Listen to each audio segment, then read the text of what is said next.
નમસ્તે બાળમિત્રો. હા, તો આજે આપણે ધોરણ 3 ગણિત પ્રકરણ 10 ભાતની એટલે કે પેટર્નની રમત. હા, તો આપણે આ પ્રકરણમાં ભાગ 1 અને 2માં શું શીખી ગયા? તો આકારો, પછી ભાતની ડિઝાઇન, અંકોની પેટર્ન, બરાબર? તો હવે આજે આપણે આ ભાગ 3ની અંદર કેટલીક એકી અને બેકી સંખ્યાઓ, તો આ બંનેની મદદથી બનતી પેટર્ન વિશે જાણીએ. હવે તો આપણે પહેલાં જોઈએ કે એકી સંખ્યા. તો એકી સંખ્યા કોને કહેવાય અને બેકી સંખ્યા કોને કહેવાય, બરાબર? તો એ વિશે આજે આપણે અહીંયા જોઈએ છીએ. બેની જોડ બનાવી શકાય તેટલી વસ્તુઓ દર્શાવતી સંખ્યાઓને બેકી સંખ્યાઓ કહેવાય છે. હવે જોઈએ અહીંયા દાખલા તરીકે 14, બરાબર? હવે તમે જુઓ અહીંયા 1, 2, 3, 4, 5, 6 અને 7. આપણે અહીંયા કેટલા મીંડા કરેલા છે લાઈનમાં? 7, બરાબર? હવે અહીંયા તમે જુઓ એક ગોળની અંદર કેટલા છે? 1 અને 2, 3, 4, 5, 6, 7, 8, 9, 10, 11, 12, 13 અને 14. કેટલા છે? 14 છે. હવે અહીંયા શું કર્યું છે? દરેકની જોડ બનાવી છે બેની. અહીંયા 2 છે, અહીંયા 2 છે, અહીંયા 2 છે, બરાબર? એમ દરેકની જોડ બનાવી છે. તો કેટલી જોડ બની છે? 7, બરાબર? અહીં જોડ બનાવતા એકે ટપકું વધતું નથી. તમે જુઓ અહીંયા એક પણ ટપકું વધતું નથી. તેથી 14 બેકી સંખ્યા છે. કઈ સંખ્યા કહેવાય? બેકી, બરાબર? એટલે કે જોઈએ આપણે કે 2, 4, 6, 8, 10 એ બેકી સંખ્યાઓ છે. એટલે શું છે કે કોઈ પણ સંખ્યા હોય એનો એકમનો અંક 2, 4, 6, 8 કે 0 હોય તો આવી કોઈ પણ સંખ્યા હોય એ પછી 1 આંકડાની હોય, 2 અંકની હોય, 3 અંકની હોય કે 4 અંકની હોય, એનો એકમનો અંક આમાંથી કોઈ પણ આવતો હોય તો એ કઈ સંખ્યા કહેવાય? બેકી સંખ્યા, બરાબર? બેની જોડ બને નહીં. હવે આપણે જોઈએ એકી સંખ્યા. તો બેની જોડ બને નહીં અથવા તો જોડ બનાવતા એક વસ્તુ વધે તો તેટલી વસ્તુઓ દર્શાવતી સંખ્યાઓને એકી સંખ્યાઓ કહેવાય છે, બરાબર? હવે અહીંયા જોઈએ એ જ રીતે દાખલા તરીકે 19. હવે તમે જુઓ અહીંયા 1, 2, 3, 4, 5, 6, 7, 8 અને 9. અહીંયા 9 છે તો 9 દુ કેટલા થયા? 18. બેની જોડ છે ને અહીંયા 18. અને 18 ને એકા કેટલા થશે? 19. એટલે અહીંયા શું છે? અહીંયા જોડ બને છે અને એ જોડ બનાવતા અહીંયા એક સંખ્યા વધે છે. એટલે આ કઈ સંખ્યા થઈ? એકી સંખ્યા, બરાબર? અહીં જોડ બનાવતા એક ટપકું વધે છે. તેથી 19 એકી સંખ્યા છે.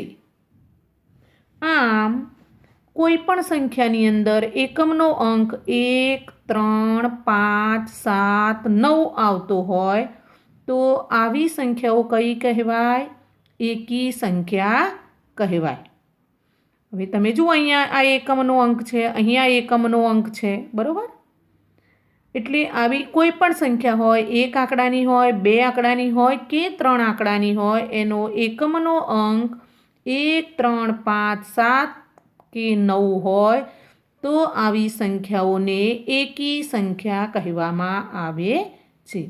એની વ્યાખ્યા પણ આપણે અહીંયા જોઈએ છીએ કે એકી સંખ્યા, તમારે આ વ્યાખ્યા પરીક્ષાની અંદર પણ આ રીતે પૂછાઈ શકાય છે કે જે સંખ્યાનો એકમનો અંક 1, 3, 5, 7 કે 9 હોય તે એકી સંખ્યા છે, બરાબર?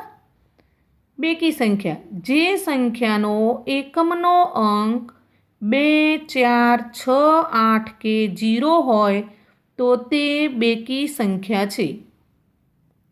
દરેક સંખ્યા તો એકી અથવા બેકીમાંથી કોઈ એક જ પ્રકારની હોય. બરાબર, દરેક સંખ્યા એકી અથવા બેકીમાંથી કોઈ એક જ પ્રકારની હોય છે. એટલે આવી કોઈ પણ સંખ્યા હોય, 1 આંકડાની હોય, 2 આંકડાની હોય કે 3 આંકડાની હોય, પણ એ કોઈ પણ સંખ્યા હોય તો એકી અથવા બેકી જ હોય. હવે આપણે કેટલાક ચોપડીની અંદર અંકો જોઈએ. બરાબર, તો એ અંકો ઉપરથી તમને ખ્યાલ આવશે કે એકી સંખ્યા કઈ અને બેકી સંખ્યા કઈ. બરાબર, હવે અહીંયા જોઈએ છીએ આપણે કે અહીં 1 થી 100 અંક સુધીની સંખ્યા આપેલી છે. હવે તમે અહીંયા જુઓ તો 1, 2, 3, 4, 5, 6, 7, 8, 9 અને 10. બરાબર, એટલે અહીંયા તમે જુઓ 100 સુધીની સંખ્યા આપી છે. હવે આમાં શું કરવાનું છે આપણે કે એકી સંખ્યા કઈ છે અને બેકી સંખ્યા કઈ છે. તમે જુઓ અહીંયા તમને તરત જ ખ્યાલ આવશે. તમે જુઓ અહીંયા બ્લુ કલરની લીટી છે. બરાબર, અને અહીંયા યલો છે.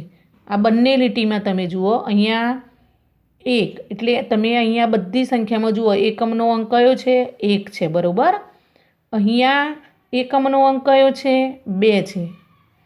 અહીંયા એકમનો અંક કયો છે? 3 છે. અહીંયા કયો છે? 4 છે. બરાબર, અહીંયા કયો અંક છે? 5 છે. અહીં કયો છે? 6 છે. 7, અહીંયા 8, 9. બરાબર, અને અહીંયા 0. બરાબર, તો આ સંખ્યાઓ કઈ છે? તો તમે જુઓ આપણે જેમ આગળ જોયું ને કે એકી સંખ્યા કઈ અને બેકી સંખ્યા કઈ, તો અડધી અહીંયા જુઓ તમે કે અડધી સંખ્યા પીળા રંગમાં છે. આ તમે અહીંયા જુઓ છો ને, આ પીળા રંગમાં છે. બરાબર, તો તમને આમાં કઈ પેટર્ન જોવા મળે છે? તો આ કઈ સંખ્યાઓ છે? પીળા રંગમાં છે બેકી. બરાબર, અને અહીંયા આ રંગમાં છે બ્લુ કલરના, તો કઈ છે એમાં? એકી સંખ્યાઓ. અહીંયા કેટલીક સંખ્યાઓ આપી છે તમે જુઓ અહીંયા તો 96, 98, 100, પછી 102, 104, 106, 108, 110. એટલે તમારે આ ખાલી જગ્યાઓ તમારે પૂરવાની છે. બરાબર, તો આ કઈ સંખ્યા છે? બેકી સંખ્યાઓ. બરાબર, તમે જુઓ અહીંયા. એટલે ટૂંકમાં તમારે શું કરવાનું છે કે તમારે કોઈ પણ સંખ્યાનો એકમનો અંક તમારે યાદ રાખવાનો, એટલે તમને ખ્યાલ આવી જાય કે એકી સંખ્યા છે કે બેકી સંખ્યા. અહીંયા જુઓ 99, 101, 103, 105, 107, 109, 111, 113. તો આ કઈ સંખ્યા થઈ? એકી સંખ્યા. તમે બધામાં જુઓ એકમનો અંક, આ 2 આંકડાની છે અહીંયા એકમનો અંક, અહીંયા 3 છે તો આ એકમનો અંક, અહીંયા પણ એકમનો અંક. એટલે એકમના અંક ઉપરથી આપણને ખબર પડે છે કે આ સંખ્યા કઈ છે. તમે આ પેટર્નને કેટલે સુધી આગળ વધારી શકો છો? તો અનંત સુધી આપણે આ સંખ્યાઓને આગળ વધારી શકીએ. તેમને બેકી સંખ્યાઓ કહે છે. બરાબર, આ બેકી સંખ્યાઓ છે. આ બેકી સંખ્યાઓ પૈકી કોઈ સંખ્યાનો એકમનો અંક 3 અથવા 5 છે. તો બેકી સંખ્યાના એકમના અંકો કયા છે? બરાબર, એટલે તમે આ ખ્યાલ આવી ગયો ને તમને કે એકી સંખ્યા કોને કહેવાય અને બેકી સંખ્યા કોને કહેવાય. તો આ સંખ્યાઓને વિશિષ્ટ નામથી ઓળખવામાં આવે છે. હવે તમે અહીંયા પણ એક પેટર્ન છે તમે જુઓ 99 છે, 101, પછી અહીંયા કેટલા આવશે? 103. આપણે આગળ જોઈને અહીંયા તો એ જ રીતની અહીંયા આગળ આપણે પેટર્ન બનાવેલી છે. હવે આપણે કેટલુંક જોઈએ આગળ કે કઈ સંખ્યામાં કઈ સંખ્યા ઉમેરતા એ સંખ્યાનો આગળ વિકાસ કેવી રીતે થાય છે. બરાબર, તો એ વિશે આપણે જોઈએ અહીંયા. તો તમે જુઓ છો અહીંયા કે જે સંખ્યાનો એકમનો અંક 1, 3, 5, 7 કે 9 હોય તેવી સંખ્યાઓને એકી સંખ્યા કહેવાય છે. જે આપણે આગળ શીખી ગયા એ જ રીતે અહીંયા બેકી સંખ્યા છે. બરાબર, પછી અહીંયા કેટલીક સંખ્યાઓ આપી છે તો તમારે એ સંખ્યાની વચ્ચે કઈ સંખ્યા એકી આવે છે એ શોધવાનું છે. અહીંયા દાખલા તરીકે જો અહીંયા 400 છે, 400 થી 410 વચ્ચેની બધી જ એકી સંખ્યાઓ લખો. તો કઈ આવશે અહીંયા? 401, 403, 405, 407, 409 અને છેલ્લે કઈ આવે? આ છે, બરાબર. એટલે અહીંયા 400થી શરૂ થઈ અને 410 વચ્ચે આટલી સંખ્યા એકી આવે છે. હવે અહીંયા એ જ રીતે આપણે જોઈએ છે 155થી 165 વચ્ચેની બધી જ બેકી સંખ્યાઓ લખો. હવે તમારે 155 અને 165 વચ્ચે કઈ કઈ સંખ્યાઓ બેકી આવે છે? તો 156, 158, 160, 162, 164. તો આ બધી કઈ સંખ્યાઓ થઈ? બેકી સંખ્યા, બરાબર. હવે તમે અહીંયા જુઓ, જો આપણે કોઈ પણ એકી સંખ્યામાં 1 ઉમેરીએ તો આપણને બેકી કે એકી કઈ સંખ્યા મળે? બરાબર. તો કઈ સંખ્યા મળે? બેકી.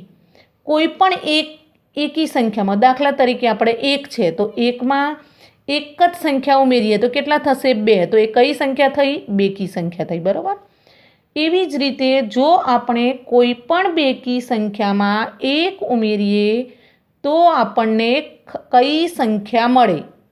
દાખલા તરીકે 3 છે તો 3ની અંદર આપણે 1 ઉમેર્યા તો કઈ સંખ્યા બની? 4. તો 4 કઈ સંખ્યા બની?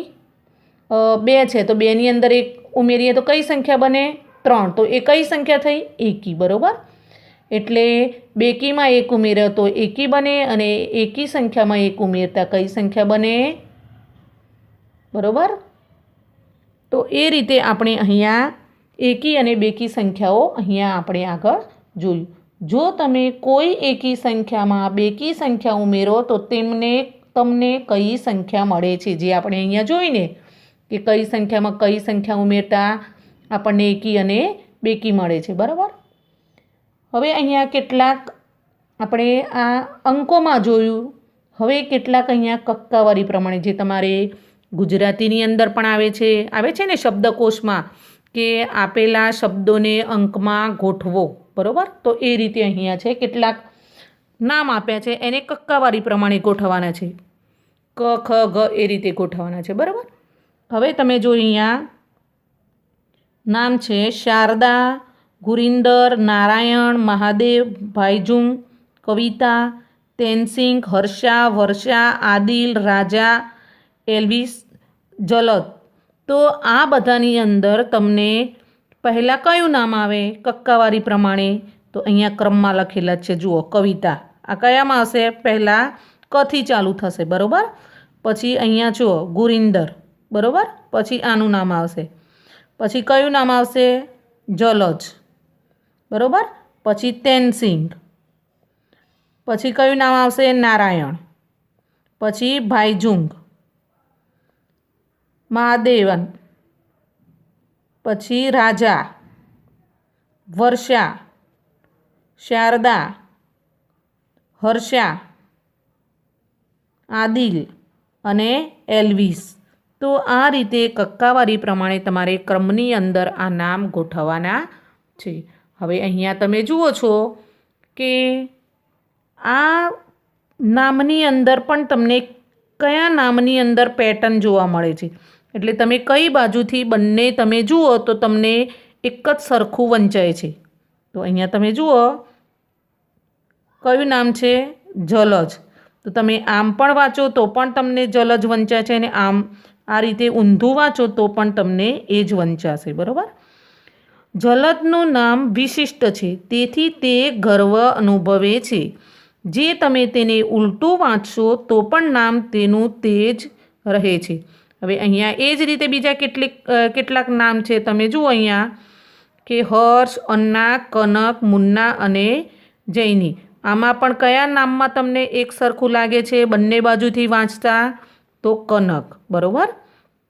તમે સીધું વાંચો તો પણ કનક વંચાય અને ઊંધું વાંચો તો પણ કનક વંચાય. વિદ્યાર્થી મિત્રો, તો અહીંયા આપણું આ પ્રકરણ પૂરું થાય છે. તો આ વિડીયોને લાઈક કરો, સબસ્ક્રાઈબ કરો અને તમે ભણવા માટે આ પ્રકરણને વારંવાર જોતા રહો. નમસ્તે.